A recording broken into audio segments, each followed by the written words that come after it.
COVID-19 itu bukan penyebab utama. COVID-19 itu hanya sebagai pemicu ataupun trigger begitu ya. Jadi saya kira kita harus lebih mendalami masalah-masalahnya. Jadi saya kira yang tadi saya sudah sampaikan bahwa masalah utama adalah banyak pusat-pusat perbelanjaan yang sepi ini yang tidak bisa merespon perubahan yang terjadi. Nah, perubahan ini kan terjadi sejak sebelum COVID-19 ya kan, sejak pada saat normal pun ini sudah terjadi. Pusat perbelanjaan itu bukan lagi hanya fungsinya hanya sebagai tempat belanja. Kalau suatu pusat perbelanjaan itu hanya mempertahankan fungsinya sebagai tempat belanja, dia akan langsung bertarung dengan online.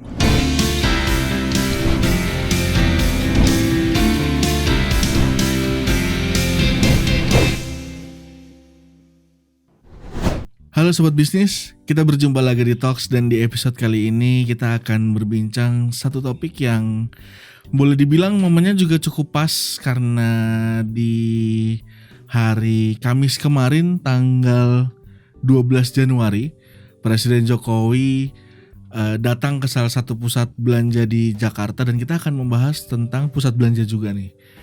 Presiden Jokowi pada 12 Januari itu datang ke pusat belanja untuk melihat bagaimana situasi di pusat belanja setelah PPKM tidak diberlakukan dan bagaimana aktivitas ekonomi di sana. Nah, kita juga akan membahas tentang aktivitas ekonomi di sejumlah pusat perbelanjaan yang mungkin Sobat Bisnis membaca beberapa berita belakangan ini yang memberitakan bahwa ada pusat belanja yang sepi. Sebenarnya apa yang terjadi dengan pusat belanja yang sepi itu? Apa yang membuat mereka menjadi sepi dan mungkinkah ada hal-hal yang bisa dilakukan agar pusat belanja itu kembali hidup seperti dulu lagi? Nah, kita akan berbincang bersama dengan Bapak Alfonsus Wijaya.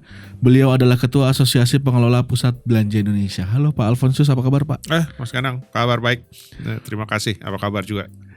Pak Alfonsus, momennya tepat nih Pak, karena kemarin Pak Jokowi datang ke pusat belanja dan juga sekaligus mengecek dan melihat bagaimana situasi dan juga kondisi perekonomian di pusat belanja itu ketika PPKM sudah tidak diberlakukan. Nah, bicara soal pusat belanja sendiri Pak, bagaimana sih perkembangannya di 2022 menuju 2023 dan juga kalau Bapak sendiri melihat untuk prospek di 2023 ini seperti apa Pak? Melihat kondisi sudah mulai pulih, perekonomian sudah mulai bangkit lagi. Ya, saya kira tahun terberat kan memang 2020 begitu ya. 2020 di mana COVID pertama kali masuk ke Indonesia itu tingkat rata-rata tingkat kunjungan ke pusat perbelanjaan itu mencapai 50% dan hanya 50%. Saya kira ada dua indikator utama di pusat perbelanjaan. Pertama adalah tingkat kunjungan, kemudian adalah tingkat okupansi begitu ya. Itu dua besar lah, dua hal utama yang kita ukur daripada kinerja pusat perbelanjaan. Jadi 2020 tingkat kunjungan ke pusat perbelanjaan rata-rata nasional hanya 50%. Kemudian meningkat di 2021 itu menjadi sekitar 60%. 2022 kemarin kita tutup tahun itu mencapai 90%. Jadi saya kira ini satu perkembangan yang menggembirakan begitu ya. Tetapi kan 90% berkat kita capai karena di semester 2 ataupun di Q4 itu kan kita berada di level 1 semua begitu ya. Kemudian bahkan di penghujung tahun pemerintah mencabut PPKM. Jadi saya kira ini menjadi satu hal yang positif. Kemudian tingkat okupansi. Tingkat okupansi itu di 2020 sebelum Covid 90%. Kemudian selama Covid 2020 dan 2021 turun menjadi 70%. Jadi ada turun 20%, kan banyak juga toko-toko yang tutup ya. Sentro, Giant dan sebagainya. Jadi itu drop sampai dengan 20% menjadi sekitar 70%. Nah, sejak Idul Fitri tahun 2022 itu sudah bergerak naik. Ya, tingkat okupansi ini sejalan dengan semakin terkendalinya Covid lah, terutama kan setelah pemerintah mengizinkan mudik ya. Itu trennya bagus sekali tuh momennya. Jadi pergerakan naik terus, tingkat okupansi meskipun cenderung lambat begitu tapi naik bertahap sehingga tutup tahun 2022 itu tingkat okupansi sudah berada di 80%. Ya, nah Kemudian bagaimana 2023? Di 2023 kami menargetkan tingkat kunjungan rata-rata nasional itu bisa lebih dari 100%. Bahkan atau paling tidak seburuk-buruknya adalah sama lah dengan sebelum pandemi, jadi 100% begitu ya. Nah kemudian juga diharapkan tingkat okupansi bisa kembali seperti sebelum COVID, yaitu bisa mencapai rata-rata nasional 90%. Kami optimis ini bisa tercapai karena kan memang COVID-19 relatif terkendali, meskipun ada tantangan berikutnya nih sebetulnya. Sekarang kan fokusnya beralih, sebelumnya kan kesehatan ya, sekarang lebih ke ekonomi nih akibat ketidakpastian global ya kan, biaya energi naik, BBM naik, listrik naik dan sebagainya. Jadi ini satu tantangan. Kemudian pemerintah juga kan meminta kita meskipun tetap optimis tapi kan harus tetap waspada, hati-hati di 2023.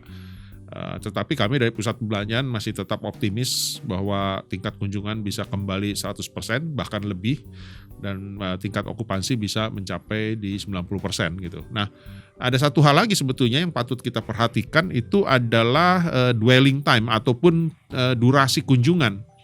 Durasi kunjungan itu selama COVID turun drastis. Sebelum COVID itu kurang lebih di atas 2 jam. Rata-rata kunjungan ke pusat belanjaan. Nah selama COVID turun menjadi kurang dari 1 jam. Karena kan masyarakat khawatir datang ke pusat belanja. Yang penting datang, beli keperluan, terus pulang langsung. Iya.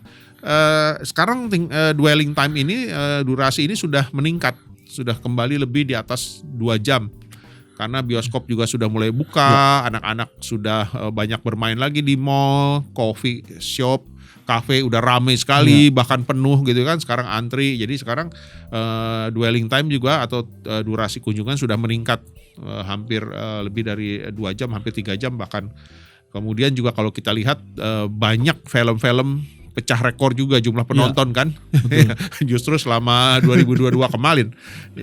Semua ini saya kira satu hal yang menggembirakan lah, jadi membuat kita optimis bahwa kondisi usaha pusat perbelanjaan di 2023 akan segera pulih normal kembali begitu. Ya, dan ini menjadi satu tanda bahwa sebetulnya industri bisnis usaha pusat belanja ini belum masih tetap cerah lah, punya prospek baik begitu ya. Karena terbukti juga saat ini banyak pusat-pusat perbelanjaan yang tingkat kunjungannya juga sudah mencapai 100% sebenarnya.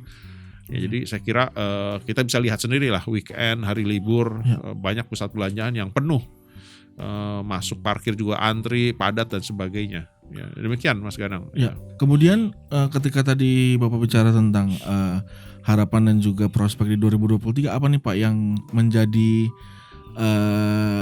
kira-kira apa yang kemudian harus dilakukan dari pusat belanja itu sendiri untuk menghadapi 2023, terutama ketika nanti kita bicara tentang perekonomian global yang tidak pasti. Apakah ada hal-hal yang sudah diantisipasi dari pusat belanja ini untuk menghadapi 2023 ini Pak?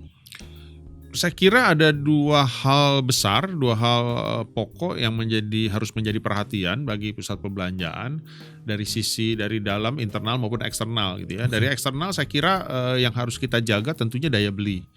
Karena kan akibat ketidakpastian global ini dampaknya ini kan ke daya beli, terutama yang di kelas menengah bawah begitu. Seperti pada saat pemerintah mencabut subsidi BBM itu kan dampaknya ke yang kelas menengah bawah begitu kan, sehingga akhirnya pemerintah mengantisipasi dengan banyak memberikan bantuan-bantuan sosial, subsidi gaji ya kan, kemudian BLT ya kan, bansos dan sebagainya. Jadi saya kira langkah pemerintah sudah tepat. Nah ini yang tapi tetap harus terus dilanjutkan, jangan di stop.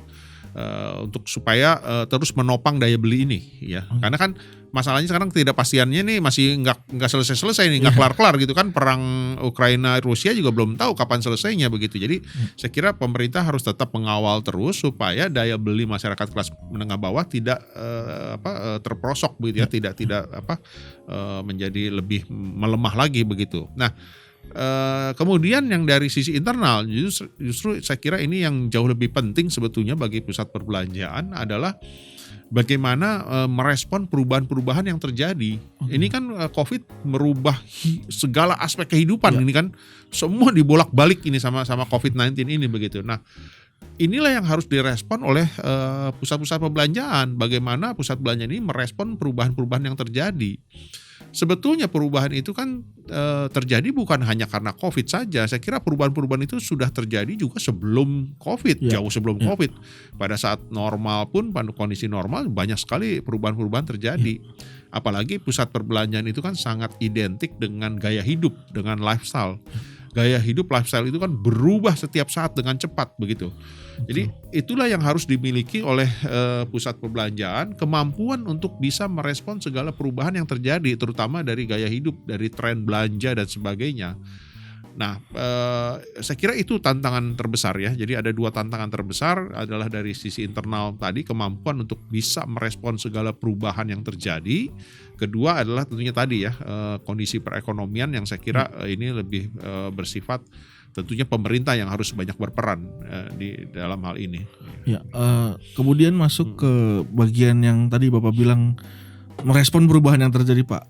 Karena mungkin pemberitaan baru-baru ini menceritakan kalau sejumlah mall, kita bisa bilang mall-mall yang sudah lama berdiri ya Pak ya, sudah lama berdiri, pusat-pusat belanja yang sudah lama berdiri kemudian sepi pengunjung, tenan juga sepi gitu Pak. Ini sebenarnya apakah memang bisa dibilang mereka kurang merespon perubahan itu sendiri, atau memang ya sudah kalah bersaing saja dengan mall-mall baru, atau memang apa sih Pak sebenarnya yang menjadi latar belakang kemudian mall-mall ini menjadi sepi Pak? Ya, pertama tentunya saya harus menegaskan bahwa penyebab utama itu bukan karena semata-mata karena COVID-19. Jadi COVID-19 itu bukan penyebab utama. COVID-19 itu hanya sebagai pemicu ataupun trigger begitu ya. Jadi saya kira ini yang harus dipahami oleh kita semua gitu. Kemudian ada juga yang menyatakan bahwa ini PPKM sudah dicabut ataupun sudah level 1 PPKM, tapi kok mallnya masih sepi gitu kan ya, apalagi setelah Pak Jokowi mencabut PPKM begitu. Jadi saya kira bukan karena itu juga ya, bukan karena dicabut PPKM terus lantas kenapa ini mall masih sepi dan sebagainya. Jadi saya kira kita harus lebih mendalami masalah-masalahnya. Jadi saya kira yang tadi saya sudah sampaikan bahwa masalah utama adalah banyak pusat-pusat perbelanjaan yang sepi ini yang tidak bisa merespon perubahan yang terjadi. Nah, perubahan ini kan terjadi sejak sebelum COVID-19 ya kan, sejak pada saat normal pun ini sudah terjadi. Jadi ini terakumulasi begitu. Kemudian ditambah lagi dengan COVID yang begitu panjang gitu kan, selama 3 tahun begitu. Ini juga menambah beban lagi, menjadi lebih bermasalah lagi gitu ya. Terakumulasilah masalah-masalahnya. Nah, sudah lama sekali fungsi pusat perbelanjaan itu bukan lagi hanya sebagai tempat belanja. Ya, jadi saya kira apalagi di kota-kota besar ya, seperti salah satunya Jakarta, pusat perbelanjaan itu bukan lagi fungsinya hanya sebagai tempat belanja. Kalau suatu pusat perbelanjaan itu hanya mempertahankan fungsinya sebagai tempat belanja, dia akan langsung bertarung dengan online. Ya, jadi akan langsung dia fight gitu kan. Nah, jadi saya kira ini yang harus dihindari. Jadi pusat perbelanjaan harus bisa memberikan fungsi lain daripada sekedar tempat belanja begitu. Karena tadi kalau hanya sekedar tempat belanja, dia akan berhadapan dengan online begitu. Nah, kalau ada fungsi lain diberikan, disiapkan, disediakan untuk para pengunjung yang mana itu tidak dimiliki oleh online, inilah yang akan sukses. Begitu. Inilah yang akan ramai dikunjungi. Inilah mal-mal yang akan banyak dipilih oleh para pengunjungnya begitu. Jadi saya kira sekarang ini justru yang dibutuhkan apa? Apalagi maksud saya gini, fungsi lain ini, perubahan ini, itu gaya hidup ini akan terus berubah setiap saat. Nah, kebetulan sekarang setelah COVID-19, apa yang diperlukan fungsi lain itu gitu loh. Nanti setelah COVID tidak ada lagi fungsi lain, kita tidak tahu begitu. Perubahan ini kan di dunia begitu cepat ya. Nanti bisa ada lagi. Nah, sekarang setelah COVID ini apa yang diperlukan? Yang diperlukan adalah fasilitas untuk masyarakat. Masyarakat itu kan manusia. Konsumen itu manusia. Manusia itu adalah makhluk sosial yang memiliki naluri, yang memiliki insting untuk berinteraksi dengan sesamanya, berinteraksi sosial yang bukan di dunia maya. Nah, kita ini kan selama COVID menurut saya bukan hidup manusia yang sebenarnya nih. Dari pagi sampai malam semua serba virtual. Meeting online. Kakek nenek ulang tahun kita virtual. Karena kita nggak berani datang karena mereka punya resiko tinggi. Iya. perkawinan online. Pemakaman pun ternyata online juga. Kan ini bukan kehidupan manusia yang sesungguhnya kalau menurut saya gitu loh. Jadi kita ini udah bukan hidup di sebagai manusia yang sebenarnya gitu loh. Karena kalau sebagai manusia yang sebenarnya, sebagai makhluk sosial, itu ada kebutuhan untuk berinteraksi sosial dengan sesama kita yang bukan di dunia maya. Nah, di mana lagi untuk bisa melakukan interaksi kita dengan teman, dengan kolega, dengan saudara, dengan komunitas? Kan nggak mungkin kita berinteraksi di stasiun gitu kan, atau di rumah sakit begitu kan, atau di kuburan gitu. Enggak, kan kita berinteraksinya di mana? Salah satunya di pusat belanja. Ya. Nah, pusat perbelanjaan ini harus bisa menangkap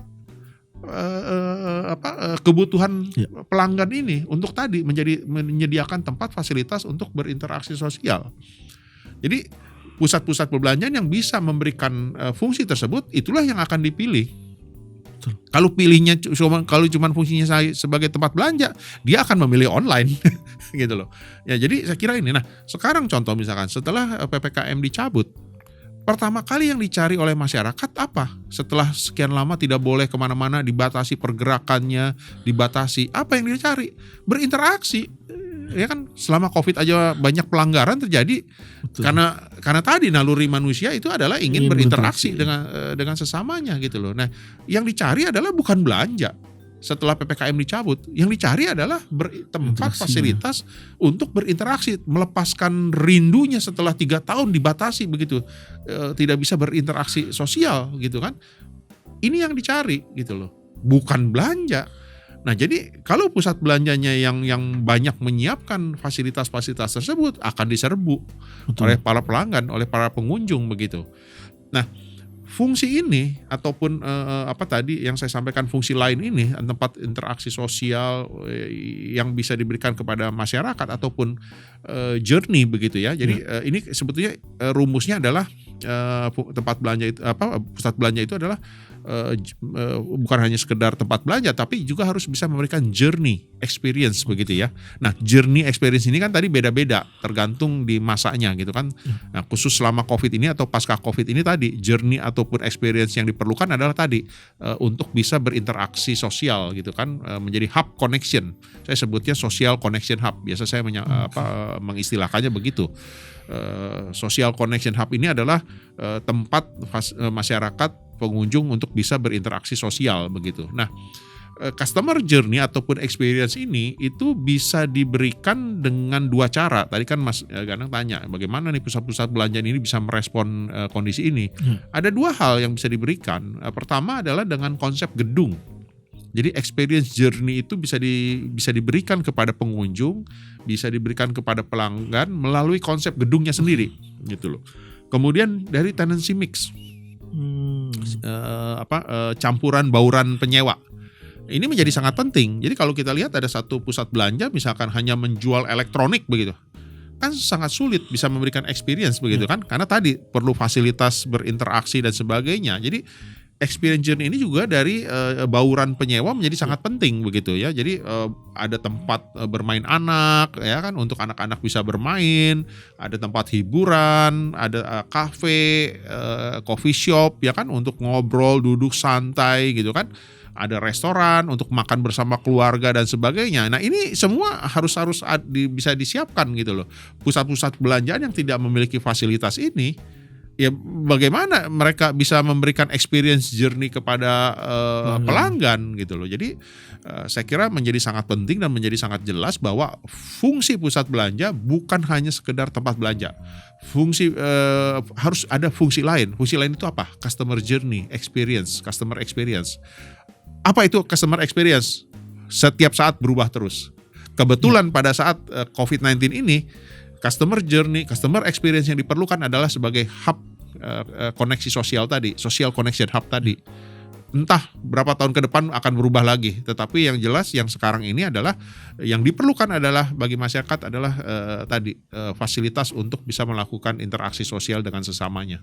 Oke. Saya kira itu. Artinya ketika kita bicara tentang kemampuan untuk menyediakan fasilitas, Pak, ada pusat belanja yang mungkin kemampuannya kan berbeda-beda Pak. Artinya mereka ada yang sanggup untuk menyediakan fasilitas-fasilitas itu, sanggup menyediakan mengajak tenan-tenan yang dibutuhkan oleh masyarakat. Jadi kemudian ramai lagi. Ada juga pusat belanja yang mungkin tidak mampu. Nah, sejauh mana dari asosiasi ini mendorong supaya pusat-pusat belanja ini yang kemudian mulai sepi ini bisa bangkit lagi, bisa pulih lagi, dan bisa kemudian menyediakan fasilitas-fasilitas yang dibutuhkan itu Pak? Ya, kami asosiasi Pengelola Pusat Belanja Indonesia atau APBI itu kan mempunyai tugas ya, mempunyai kewajiban. Ya, pertama tentunya adalah yang utama adalah bagaimana menghidupkan industri usaha pusat belanja di Indonesia semakin maju gitu ya kan.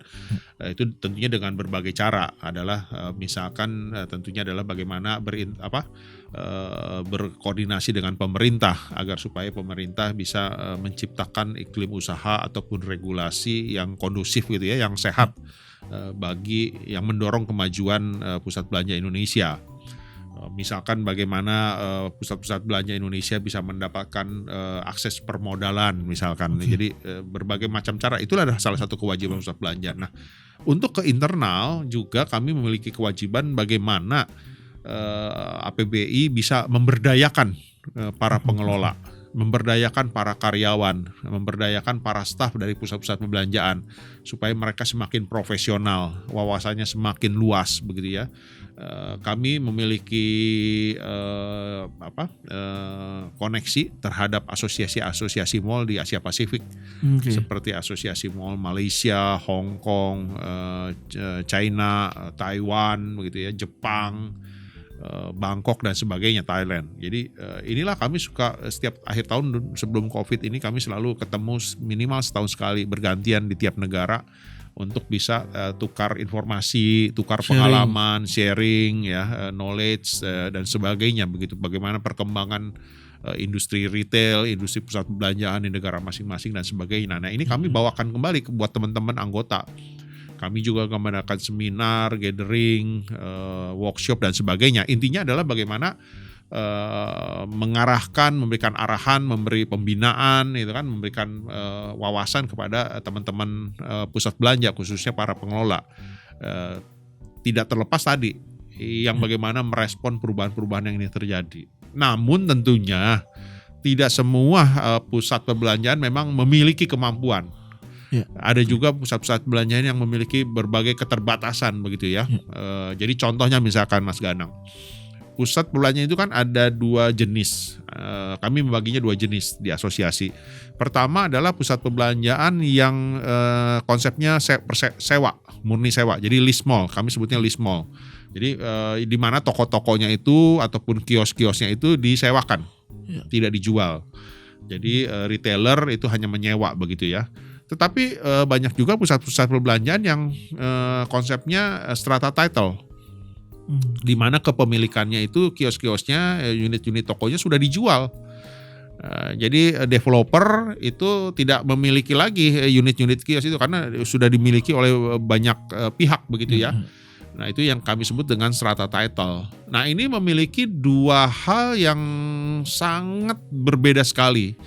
Jadi saya melihatnya bahwa kalau yang lease mall itu kan lebih memiliki fleksibilitas, ya, memiliki fleksibilitas sehingga bisa lebih lincah begitu di dalam mengambil keputusan, di dalam merespon segala perubahan. Tapi kalau satu mall dengan misalkan ribuan kios, ribuan unit kios itu kan yang sudah dimiliki orang lain, berarti kan pemiliknya juga ratusan bahkan ribuan tadi begitu. Sehingga di dalam merespon perubahan-perubahan tentunya juga lebih kaku begitu ya, tidak lincah gitu loh, tidak fleksibel begitu.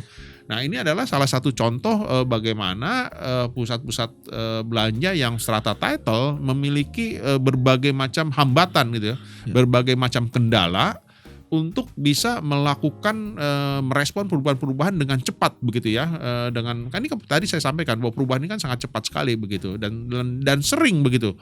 bahkan terus-menerus terjadi perubahan-perubahan begitu. Nah, jadi saya kira inilah kendala yang dihadapi. Jadi kami tetap berkewajiban asosiasi untuk bisa memberikan banyak masukan, input-input ataupun saran dan sebagainya begitu ya. Tetapi tidak semua pusat belanja mempunyai kemampuan untuk melakukan itu. Salah satunya tadi ya kan, bahwa banyak pusat belanja yang memiliki kendala di dalam fleksibilitas ataupun kelincahan dalam merespon perubahan-perubahan yang terjadi begitu. Oke. Iya. Nah, kalau tadi kita bicara beberapa mall di pusat kota ya Pak ya, di pusat kota Jakarta. Tapi kita juga kemudian kemarin sempat ada pemberitaan juga beberapa pusat mall di suburban sekitar Jakarta juga mengalami hal yang mirip-mirip gitu Pak. Maksudnya kayak di Bekasi, di Tangerang, di Depok gitu. Artinya apakah ini juga jadi perubahan masyarakat suburban juga Pak, ketika kita bicara tentang lifestyle dan juga perubahan zaman itu tadi Pak? Ya, tadi saya sudah sampaikan juga bahwa ini kan sebetulnya lebih banyak terjadi di kota-kota besar, metropolitan begitu ya, yang gaya hidupnya cepat sekali berubah dan sudah terpengaruh secara global begitu. Nah, kalau kita bicara daerah penyangga, Bogor, Botabek gitu ya, Bogor, Tangerang, Bekasi, Depok dan sebagainya, ini kan sebetulnya sudah satu kesatuan. Kita tidak bisa lagi menyebutnya ini daerah, udah ini sebetulnya Jabodetabek gitu. Sebetulnya Jakarta. Kenapa? Ya karena sebetulnya orang-orang Jakarta di pagi hari ya adanya yang tinggal di Bodetabek itu sebetulnya gitu kan. Jadi sebetulnya pengaruhnya ini sudah tidak bisa dipisah-pisahkan lagi sebetulnya antara Bodetabek dengan Jakarta gitu. Sebetulnya kita harus karena sebetulnya manusianya, orang-orangnya ya itu juga. Jadi sebetulnya ini adalah satu kesatuan yang tidak terpisahkan gitu lah. Jadi Jabodetabek menurut saya sudah menjadi satu wilayah besar yang memang pengaruh gaya hidupnya itu saya kira paling terbesar dibandingkan seluruh kota-kota yang ada di Jakarta begitu. Nah, perubahan ini akan merambah kemana-mana secara perlahan gitu kan tidak bisa ditahan nih, karena kan globalisme pengaruh dari luar ini kan cepat sekali begitu, apalagi sekarang dengan media sosial ya, medsos dan sebagainya, ini akan cepat sekali berubah. Nah, secara perlahan nanti ini akan masuk juga gitu loh ke kota-kota lainnya, iya, ke wilayah-wilayah lainnya. Nah, jadi pusat belanja juga harus siap. Bukan sekarang ini kan hanya terfokus di Jakarta, di Jabodetabek begitu ya. Tetapi yang lainnya masih santai. Ya sekarang memang masih santai gitu kan. Tetapi nanti perlahan pengaruh ini akan masuk ke sana begitu. Perubahan-perubahan ini akan masuk ke sana dan mereka semua harus siap. Jadi saya kira ya kalau kita bicara Bodetabek ya memang betul, karena ini memang sebetulnya ini satu kesatuan wilayah yang pengaruhnya ya sama masuk semua ke Jabodetabek begitu. Kalau tadi Bapak bilang juga tentang belanja online Pak. Sebenarnya kan kalau kita bicara tentang belanja online, ada hal yang mungkin gak bisa dirasakan. Experience-nya beda Pak. Ketika kita belanja langsung di pusat perbelanjaan, kita bisa pegang barangnya, tahu bahannya, tahu bentuknya, fisiknya kayak apa gitu. Tapi ketika kita online, kita cuma bisa pesan, order, tunggu, datang.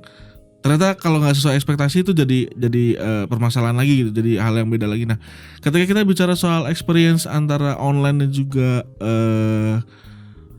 offline gitu ya, kita datang langsung, seberapa jauh Pak pusat belanja ini terdisrupsi oleh e-commerce yang ada di online sekarang Pak? Ya, saya kira sebetulnya ya ini isu sudah lama ini, sebelum COVID pun sebetulnya isu online ini kan sudah ada, dianggap menjadi mengganggu begitu ya pusat perbelanjaan, mendisrupsi pusat belanja gitu kan, apalagi selama COVID. Selama COVID memang online ini penetrasinya begitu masif begitu ya, begitu kuat. Karena seakan-akan semua orang dipaksa untuk melakukan online. Sebelum COVID itu kan yang melakukan online itu kan sukarela. Yang suka ya silahkan online, yang tidak suka ya udah tidak melakukan online. Balik ke selera lagi tadi kan. Tapi selama COVID seakan-akan semua dipaksa. Tua muda, suka atau tidak suka, laki perempuan, dewasa atau anak-anak atau siapapun dipaksa untuk melakukan online. Ya begitu masifnya. Nah, Tetapi sebetulnya sekarang setelah COVID relatif terkendali, sebetulnya sekarang kembali lagi normal.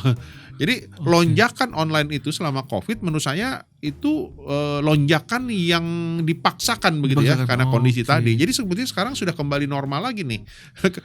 Cenderung sekarang turun, tapi turun tuh dimaksudnya kembali normal lah gitu loh. Karena waktu itu selama COVID tuh satu fenomena yang khusus lah, spesial gitu kan. Sekarang kembali lagi. Nah, jadi kalau kita lihat kembali lagi, manusia ini aktivitas manusia ini ingin aktivitasnya selama dari pagi sampai malam itu inginnya semua berkesan. Contoh Mas Ganang, bangun pagi nih, para gadis-gadis perempuan itu ya, bukan hanya gadis saja saya kira, yang sudah dewasa pun bangun tidur langsung ke kamar mandi, belum sikat gigi, belum mandi, ngaca, cari cermin, selfie, diupload di medsos, ya update status. Itu terjadi. Kenapa? Karena ingin ada kesan dia, ingin berkesan, ya kan. Terus kemudian makan, Mas Danang tahu kan ada satu restoran yang jual mie instan. Iya. Ramai sekali. Padahal mie instannya sama mie instan yang kita makan di kos-kosan. Sama. Tapi kenapa di situ ramai? Karena dia ada experience-nya, ada journey-nya, ada kesannya. Ada toppingnya, penyajiannya berbeda, ada suasana restorannya, interiornya bagus, unik. Makannya sama-sama temen, sama kolega, sama pacar dan sebagainya gitu kan. Ada experience-nya, ada kesannya gitu loh. Dan Mas Ganang, sekarang tidur pun bukan hanya sekedar tidur. Tidur juga harus berkesan. Makanya kenapa ada hotel-hotel yang berlomba-lomba memberikan desain yang unik-unik, yang bagus, yang indah, yang nyaman. Karena kenapa? Karena mereka ingin memberikan kesan bahwa tidur aja harus punya kesan. Bukan hanya sekedar tidur lagi. Ya. Nah, sama, belanja pun sama. Belanja pun harus berkesan. Bukan hanya sekedar belanja lagi. Inilah yang harus diberikan oleh pusat belanja, yang dimana tidak bisa diberikan oleh online. Jadi tadi yang saya sampaikan, fungsi belanjanya menjadi fungsi kedua. Nomor satunya itu adalah fungsi tadi, experience tadi, journey tadi. Dimana itu yang diperlukan oleh masyarakat, oleh manusia zaman sekarang. Betul. Yang tadi dari pagi sampai malam inginnya semua aktivitas kehidupan itu kalau bisa berkesan, semua diabadikan di sosmed, di Instagram masing-masing begitu kan. Semua berkesan gitu loh. Melangkah kaki aja langsung di-upload gitu loh. Di-update statusnya padahal cuma melangkah doang gitu kan. Ya, artinya kenapa? Ini kan karena memang ingin berkesan. Nah, pusat belanja harus bisa memberikan itu. Nah, kalau kita lihat lagi kemudian, tidak semua produk pun bisa di-online kan. Apa sih yang paling gampang online? Makanan kan? Kan tidak semua bisa online juga. Chinese food itu paling enak makan selagi panas-panasnya. Begitu keluar dari dapur disajikan langsung disantap. Wah, itu kalau Chinese food paling nyaman itu. Paling nikmat itu. Tapi kalau dibawa pulang sudah beda lagi. Sudah tidak hangat lagi, penyajiannya juga sudah berbeda, presentationnya. Iya, apalagi kalau kita bicara fine dining begitu kan. Jadi saya kira tidak semua produk juga bisa di-online kan begitu. Ada produk-produk yang harus dinikmati sambil dengan experience, harus disertai dengan journey. Nah, itulah yang harus diberikan oleh pusat belanja. Jadi online silahkan, online itu bukan jadi ancaman bagi pusat belanja. Saya kira bukan demikian. Dan bukan menjadi satu yang menakutkan bagi pusat belanja, tidak. Online itu adalah salah satu channel khusus yang sekarang telah muncul di dunia ini bagi para customer, bagi para pelanggan untuk berbelanja. Hanya salah satu channel saja. Tetapi kan kita tidak mau bertarung dengan online. Karena kenapa? Karena DNA-nya pusat belanja itu jelas bukan online. DNA ataupun DNA-nya pusat belanja itu jelas offline. Pusat belanja itu didesain, dibangun dengan konsep offline kok. Beda dengan marketplace. Marketplace itu memang dibangun, didesain, dibangun, dibikin dengan online begitu. Ya, jadi saya kira ini dua hal yang berbeda. Jadi pusat belanja jangan bertarung di online. Karena DNA-nya beda, pasti kalah kalau ikut bertarung di online gitu. Jadi justru pusat belanja itu harus mengembangkan, memperkuat fungsi offline-nya tadi. dengan cara tadi memberikan experience, memberikan journey begitu, yang dimana itu tidak bisa diberikan oleh online. Jadi saya kira kalau pusat belanja bisa memposisikan dirinya seperti itu, maka tidak ada lagi istilah online mendisrupsi offline ya. ataupun online mendisrupsi pusat belanja. Tidak ada lagi. Itu akan dianggap disrupsi kalau pusat belanjanya tetap memposisikannya diri mau bertarung dengan online. Nah itu pasti akan jadi disrupsi gitu kan. Tetapi kalau pusat belanjanya tidak memposisikannya seperti itu, saya kira itu bukan disrupsi begitu. Tetapi justru memberikan tadi fungsi lain ya, di mana yang tidak dimiliki oleh online begitu. Jadi saya kira kami dari asosiasi selalu mengingatkan teman-teman pusat belanja, anggota-anggota, jangan ikut bertarung. Ngapain ikut bertarung dengan online? Wong DNA-nya beda gitu. DNA-nya kita itu udah jelas-jelas offline. Nggak bisa dibantah loh. DNA-nya pusat belanja itu offline jelas. Itu tidak bisa dibantah. Jelas gitu loh. Ya, jadi saya kira pusat belanja ya harus bisa tadi memberikan fungsi tadi, experience sama journey ini. Jadi saya kira ya kan customer pusat belanja itu kan pelanggan, konsumen. Ini yang tadi saya ulangi lagi. Konsumen ini adalah manusia, ini adalah manusia. Manusia ini adalah makhluk sosial. Makhluk sosial ini yang memiliki naluri, insting untuk berinteraksi sosial dengan sesamanya. Ini nggak bisa dibantah gitu loh. Nah, ini peluang ini yang harus diambil oleh pusat belanja. Bahwa customernya ternyata itu adalah makhluk sosial yang memiliki naluri, insting untuk berinteraksi sosial dengan sesamanya secara langsung, bukan di dunia maya. Nah, ini peluang ini harus diambil oleh pusat belanja gitu loh. Ini harus diambil. Dimanfaatkan ini gitu loh, disiapkan, disediakan fasilitas untuk memenuhi kebutuhan tadi yang makhluk sosial tadi gitu loh. Nah kalau ini bisa disiapkan, bisa diberikan, saya kira nah itu banyak contoh pusat belanja yang diserbu sekarang ini kan, banyak pusat belanja yang sekarang macet, udah mau masuk saja udah macet gitu kan, udah susah. Nah itu yang terjadi karena tadi konsumen merasa bahwa oh ini mall pas sekali dengan kebutuhannya saya. Ya, tanpa disadari loh, tanpa sadar atau tidak sadar bahwa wah ini mall kok bisa memberikan kebutuhan saya, memenuhi kebutuhan saya begitu. Kalau mall yang tidak bisa memenuhi kebutuhan saya, mau ngobrol aja di mana nggak tahu, mau ngajak makan kakak, adik, cucu, nenek, kakek, ya kan, besan, mertua juga di mana nggak jelas gitu kan, gimana mereka pilih tempat itu? Tidak akan dipilih pasti begitu, akan pilih lain. Ternyata nggak ada tempat bermain anaknya begitu. Anak-anak mau bermain ternyata tidak ada fasilitas begitu, ya nggak dipilih. Contoh Sarinah lah. Ya, Sarinah kan contoh bagaimana pusat perbelanjaan merespon perubahan yang terjadi. Ini kebetulan Pak Menterinya, Menteri BUMN-nya Pak Erik pengusaha gitu kan. Jadi responnya cepat juga. Ya beliau tahu persis gitu kan. Ya, jadi makanya Sarinah bisa merespon, mereformasi dirinya begitu cepat begitu. Kan kita lihat sekarang, bandingkan Sarinah yang dulu dengan yang sekarang. Ya. Jadi saya kira Sarinah adalah salah satu contoh nyata begitu. Ya.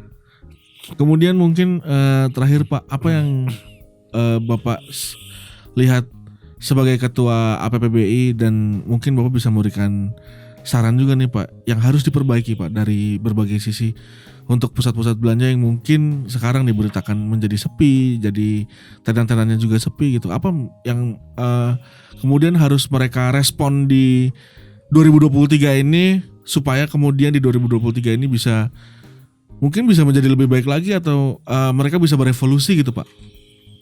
Tidak ada jalan lain, harus merekonsep diri.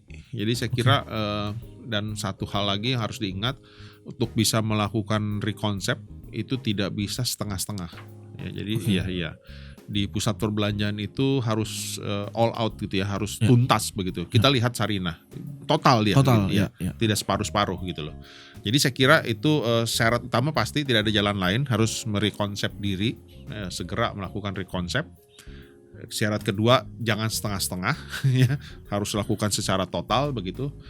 Dan yang menjadi kendala ini memerlukan waktu, tidak bisa dilakukan dalam waktu singkat. Ya, jadi kita lihat Sarinah berapa lama itu, berapa kali ditunda pembukaannya. Ya, betul. Ada 3-4 kali kalau nggak salah pembukaan ditunda begitu ya. Ya selain karena memang COVID-19 gitu ya, tetapi terjadi intinya adalah bahwa itu memerlukan waktu. Prosesnya. Gitu. Ya. Dan yang lebih utama lagi adalah untuk bisa melakukan rekonsep ini dibutuhkan kemampuan dari para pengelola, terutama dalam menciptakan inovasi-inovasi, kreativitas gitu kan. Tadi kan saya sudah sampaikan, syarat pusat belanja sekarang itu adalah bukan hanya sekedar pusat belanja, tapi harus bisa juga memberikan experience atau journey kepada customer.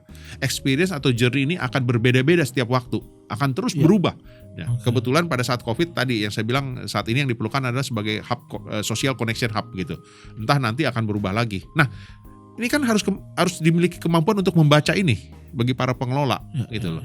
Kalau mereka tidak bisa membaca ini, yang akan dituangkan ke dalam karya-karya inovasi yang inovatif, kreativitas dan sebagainya, ini jadi akan menjadi kendala begitu. Jadi kembali lagi bahwa untuk melakukan rekonsep dibutuhkan kemampuan dari para pengelola. Belum lagi kita bicara masalah pembiayaan begitu. Ya, meskipun pembiayaan itu menjadi relatif, karena kan inovasi ataupun kreativitas itu kan relatif, tidak selalu diartikan dengan berbiaya mahal. Biaya mahal ya. Ya, contoh misalkan di Sarinah dengan membuka area depan menjadi tempat taman, duduk-duduk, kan saya kira itu bukan biaya besar lah gitu kan, itu. Tetapi itu lebih kepada inovasi-inovasi dan kreativitas begitu. Jadi saya kira bagi teman-teman pusat belanja yang sekarang ini memang kondisinya masih belum maksimal, tidak ada jalan lain, harus segera melakukan rekonsep. Tapi jangan setengah-setengah, jangan separuh-separuh begitu ya. Jadi harus total gitu loh. Melakukan itu. Nah, dari konsep ini bisa didapat dari dua hal, ataupun experience atau journey ini bisa diciptakan dari dua hal, dari konsep gedungnya ataupun dari tenancy mix-nya. Jadi kalau memang secara konsep gedung sudah cukup oke, cukup baik, ya tinggal dari tenancy mix ya. Jadi dua hal inilah yang harus dilakukan. Dari sisi konsep gedung dan juga dari sisi tenancy mix. Ya, ini yang dua hal ini syukur-syukur bisa dilakukan oleh dua-duanya. Gedungnya di rekonsep, tenancy mix-nya betul-betul di-upgrade, dirubah. Nah, ini saya kira akan sukses gitu ya. Kalau salah satu ya masih oke, tetapi ya kembali lagi menurut saya sebaiknya dilakukan keduanya begitu. Jangan tanggung tadi ya, karena konsep gedung menjadi sangat penting sekali, apalagi sekarang ini kan setelah COVID masyarakat lebih inginnya ke green ya kan, terbuka, padahal dulu orang Indonesia paling tidak suka tuh yang terbuka gitu kan, malas jalan dan sebagainya gitu kan. Sekarang lebih ke yang terbuka dan sebagainya. Ditambah lagi sosial media makin ini ya Pak, jadi buat tempat foto-foto, buat betul fotogenik. Jadi saya kira ya dua hal inilah yang harus bisa, konsep gedung dan juga dari tenancy mix begitu ya. Oke, kalau gitu terima kasih banyak Pak Alfonsus untuk ngobrol-ngobrolnya. Semoga bisa jadi informasi baru nih buat sobat bisnis yang mungkin selama ini bertanya-tanya juga kenapa sejumlah pusat belanja itu tadi sepi, dan kenapa ada yang tetap ramai juga gitu ya, dan mungkin bisa menjawab pertanyaan juga, dan mungkin juga bisa menjadi insight baru, juga informasi baru untuk sobat bisnis. Terima kasih sekali lagi Pak Alfonsus untuk ngobrol-ngobrolnya.